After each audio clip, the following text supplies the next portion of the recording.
mga bro? Ayan, si Dondi nga pala.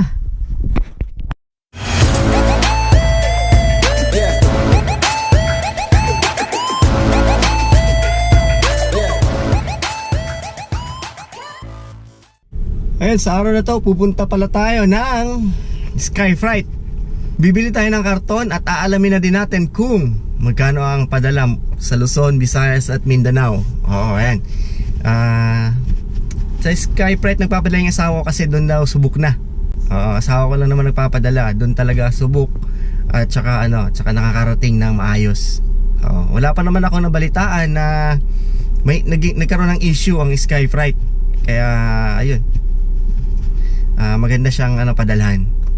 Actually lahat naman okay padalhan, pero siguro natataon lang talaga na meron talagang may napipili yung karton mo na na nagagalaw, ayan. Kaya hindi maiwasan.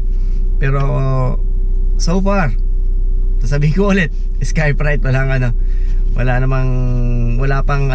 pang balita na gano'n ang nangyari. Oo. Kasi alam niyo kung bakit. Kukonfirm natin kung totoo ba. Ang sabi kasi nila, ang Skyfreight daw, meron daw silang sariling bodega. Oo. Yun yung malaking advantage. Kasi yung iba kasi na ng mga padalahan ng mga bagahe, nagre-rent lang daw yan. Nagre-rent lang ng pwesto, ng bodega. Pag nag-rent ng bodega, yun yung mga possible talaga mambubukas. Maunguha talaga ng gamit. Oo, pakialam ba nila? Hindi naman nila bodega naman nun. Maraming, pag bodega lang ang nag-rent ng bodega, maraming staff dun, maraming mga tao, tuturuan yung mga yan. Diba? Kaya ayun, buti na yung may bodega. Kukonfirm din natin yan. So ayun, mamaya na lang ulit update ko kayo. And bago pa lang muna tayo lumarga, tingnan natin ang temperature dito sa Saudi Arabia. Ayan.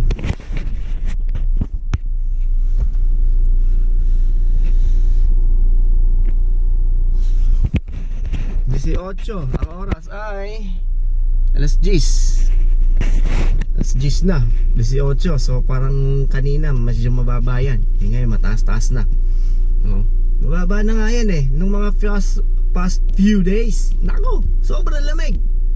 Mga 15 siguro yan, mga 14, ganun. Ngayon medyo bumaba na, medyo mainit-init na ng konti. Kaya ayun, mamaya na lang ulit update ko kayo.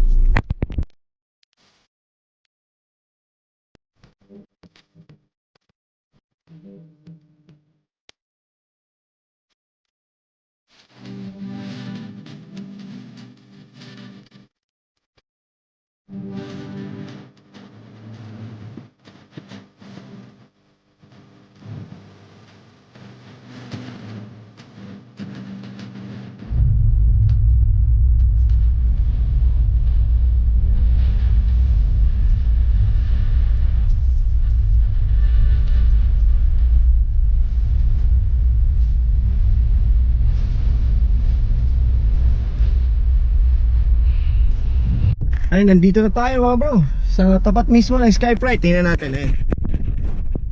Yan ang Skyfreight. Yan ang Skyfreight. Dito yan sa Hupuf. Pero una muna natin gagawin bago tayo lumabas sa sakyan ay maghanda tayo ng coins. 2 real and 20 cents. Kailangan natin ng 2 real and 20 cents. Dahil lang, kuhanan ko lang yung barya ko. 1 real.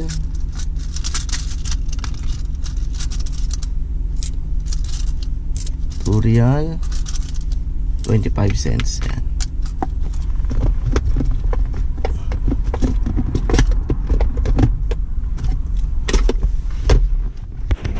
Samahan nyo ako, magbayad muna tayong parking. 236. Ayan, ang number ng ating parking ay 236.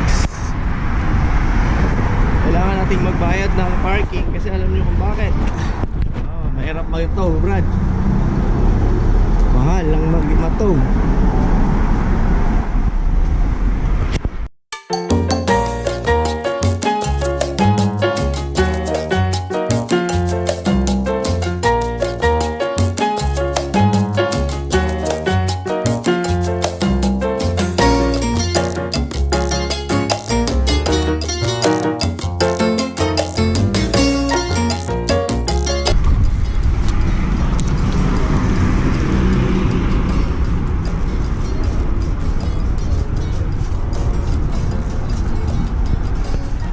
Isang oras na parking, 2 real and 25 cents. So, ayun. Yun lang naman. Kesa naman mataw ka, di magbayad ka na ng parking mo. So, dito ulit tayo sa kotse. Nilalagay natin ang parking natin dito, dyan sa harap. Kasi i-scan yan eh. I-scan to kung valid na ba. So tara, pasukin na natin ang Skyflight para mag-vlog.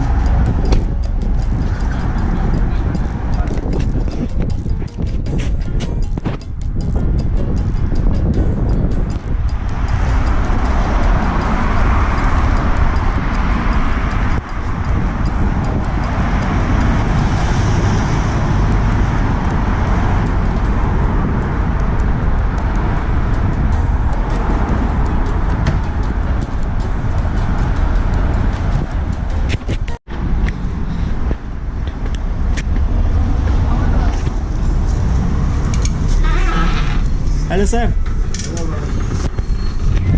Tanong ko lang kuya, bakit maganda magpadala sa Skyflight? Ha? Kasi subok na. Oo, sumunod na talaga. Meron daw kayong sariling bodega?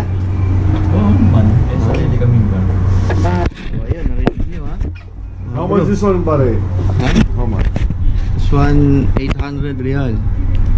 Yun, tatanong natin kung ilang araw. Ilang araw ba yung ano sir? Ilang araw yung dumadating yung bagahe?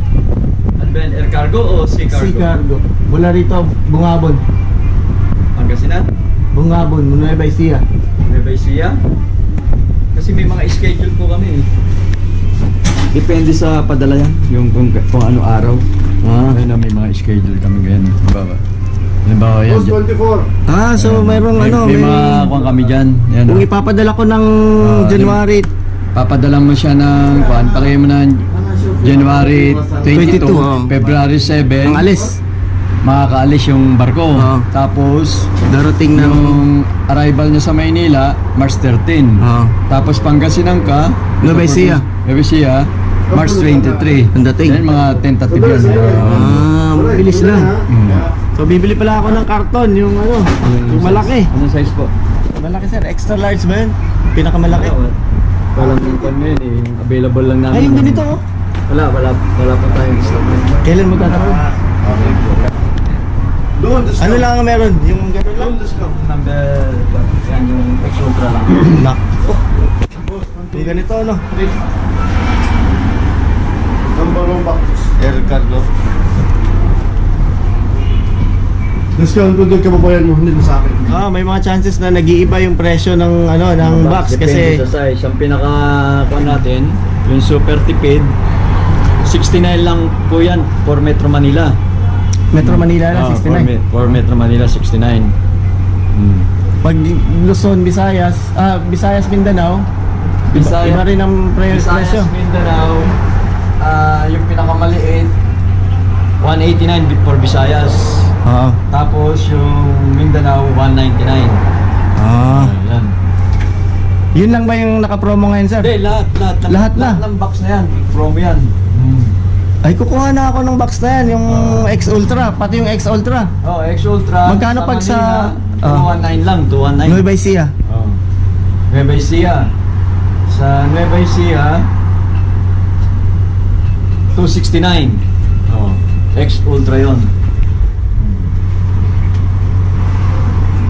Yung budget for Metro Manila 119.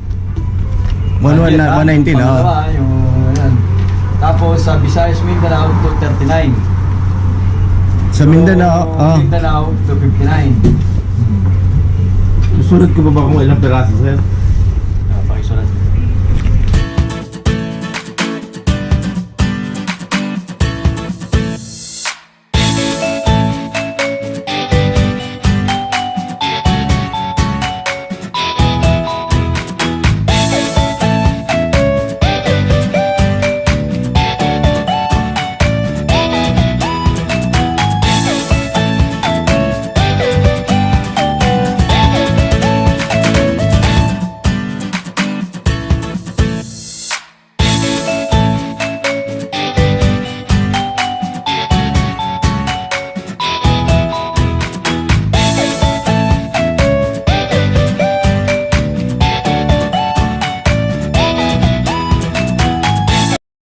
Ayun, so narinig natin yung ano, yung promo nila. Naka-promo pala ngayon, kaya pala ano, Kung ilang promo po yan. marami nagpapadala. Hindi na. Ayun, ito yung mga Ayan, mga ayan, nagpapadala. Ayan, oh. Ayan, oh. Ayan, ayan, ayan. Yan, ang mga nagpapadala. Tapos maganda ang pagpabalot, ganyan. Ayos yung balot nila. Tinaman nyo naman. Hindi pa ba yan? Yan. Hindi talaga maano yan. Walang madudukot dyan. Ano? Assalamualaikum. Ay.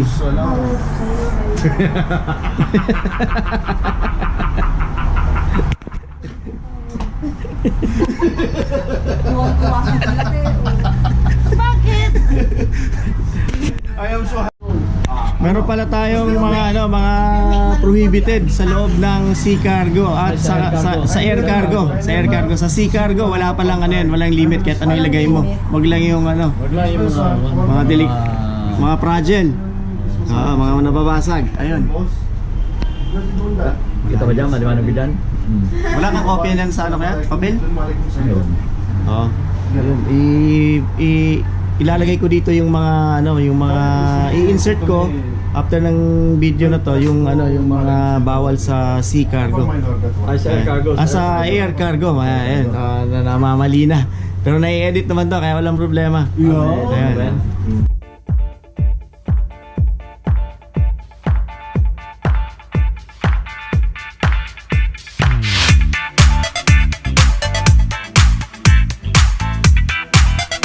Ibalag natin yan. Oo, okay lang yan, walang problema. Parang sa mga kabayan lang naman. Oo, sa lahat ng mga kababayan pala natin na gusto magbayad sa SSS, sa PhilHealth at saka sa kanilang mga pag-ibig, Pwede mag-resibo. pwede rin palang mag-resibo dito. Oo. Sa one. Ayan, ito yung ano nila, ito yung ano nyo. Pwede magparesibo tapos magbabayad sa Pauri. Pwedeng magbayad sa Pauri. Yung Pauri nga pala, yun yung ano, yun yung pinapadalahan ng mga maraming mga kababayan natin dito sa Uhupuk. Ayan, number 1 yun dito sa Uhupuk, Pauri. Ang pangalan ng ano, ng padalahan. So ayan, dito ang resibo, lalagyan nila yung resibo, pangalan mo. Hindi ka magbayad dito, doon na mismo, syempre. Para ano, para secure. So ayan. Araw. Kaya nasa kompa kasi yung transfer dyan. Hindi kaya baka airport. Ano mo airport? Napoli. Bayan KFC.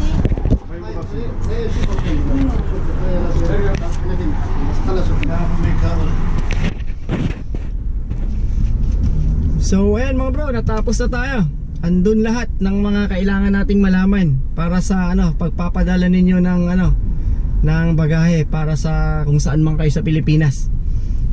So nakasaad na nakalagay na diyan kung magkano, ilang araw. At saka sinabi na nung ano ni Kuya. Ayun, ating ano, na-appreciate ni Sir yung ating pagbablog and nagpapasalamat pa nga siya para ano, para dagdag din sa mga ano, magiging ano, magpapadala sa kanila, magiging customer nila. So, yun, totoo nga naman, totoo talaga ang sinabi niya na meron talaga silang sariling warehouse.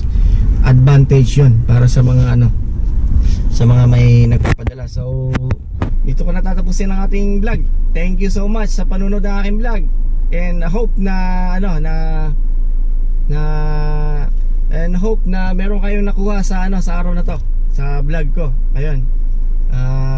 Sa mga hindi pa nag-subscribe, pakipindot po ng pula sa baba. Ayun, like and share nyo sa mga friends nyo. Thank you so much and God bless.